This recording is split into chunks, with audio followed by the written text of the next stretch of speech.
High, দিনটা ছিল সরস্বতী পুজো আর আমি চলে গেছিলাম আমার স্বপ্ন পূরণের সূচনা করতে। ছোট থেকেই সাজানোর প্রতি একটা ভালোবাসা ছিলই।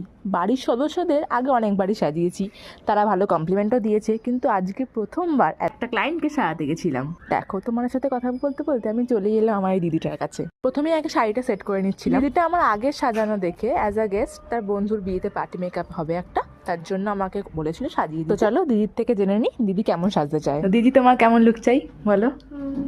তোর ওপর ছেড়ে দিলাম, সিম্পল, খুব সিম্পল। তুই তোর ওপর তোর মতন করিস। আচ্ছা, ঠিক আছে। তো এই হচ্ছে দিদির ফাইনাল লুক। এবার আমার কেমন লাগলো? ভীষণই ভালো লেগেছে, মানে ফুললি স্যাটিসফাইড আমি। খুব ভালো লেগেছে আমার সেজে। চোখ, চুল সব ঠিক আছে? একদম পারফেক্ট আছে সব। দিদির স্কিন খুব ভালো ছিল, তাই খুবই মিনিমাম প্রোডাক্ট দিয়ে, আমার কাছে যেটুকু আছে সেটুকু প্রোডাক্ট দিয়ে আমি দিদির পছন্দের মতো সুন্দর একটা লুক দিয়েছি। তো তোমরাও দেখে বলো কেমন লাগছে দিদিকে।